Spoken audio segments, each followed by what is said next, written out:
Ngjarje të rëndësishme ka ndodhur për një nga VIP-at më të njohur në Shqipëri, Luizelli. Fati ligjor i tij ka marrë një kthes të papritur që mund të lëkundë të gjithë vendin. Edhe pse ai arriti të korrte një fitore të rëndësishme në gjykatën e apelit në 8 maj 2025, ku u shpalli i pafajshëm, prokuroria e apelit nuk është dorëzuar.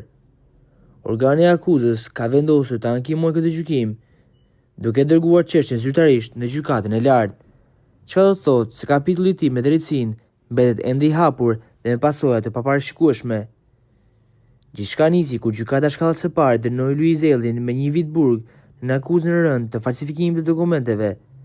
Sipas dosjeve hetimore, ngjarja ka ndodhur në një kohë kur Luizelli nuk ushtronte zyrtarisht profesionin e noterit, por dyshonte se ka përdorur vulat për të kryer veprime ligjore të paautorizuara. Ndosë pafajësia në apel u festua nga ndjekësit e tij të shumtë, insistimi i prokurorisë për ta dërguar dosjen në shkallën më të lartë të gjyqësorit tregon se prokurorët janë të bindur për provat e tyre. Tashmë, fati i tij ndodhet në duart e gjykatësit Sokol Binaj, i cili është saktuar si relatori i kësaj çështje delikate.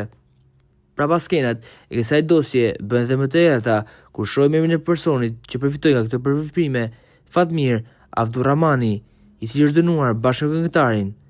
Avdurrahmani nuk është një emër pa njohur për autoritetet, pasi rezulton i dënuar më parë në Itali për shfrytëzim prostitucioni. Lidhja mes tyre bëhet më problematike kur vajtojmë se në vitin 2021 Avdurrahmani ju sekuestruan parat, ndërsa në vitin 2022 ato konfiskuan përfundimisht. Ky bashkëpunim i dyshuar me një person me precedent të rënd penal dhe pikërisht ajo që prokuroria po kërkon të vërtetoj para gjykatës së lartë, duke kërkuar rikthimin e dënimit në burg për Shkodranin. Pra duke se akuzat janë shumë të rënda dhe prokuroria e ka në dorë Luizellin, por cili do të jetë fati i tij? A mendoni ju se Luizelli do të arrestohet dhe dënohet me 1 vit burg ose edhe më shumë? Komentoni mendimin tuaj dhe mos harroni të shtypni butonin subscribe për të mos humbur asnjë video të re rreth kanalit ton. Ju faleminderit.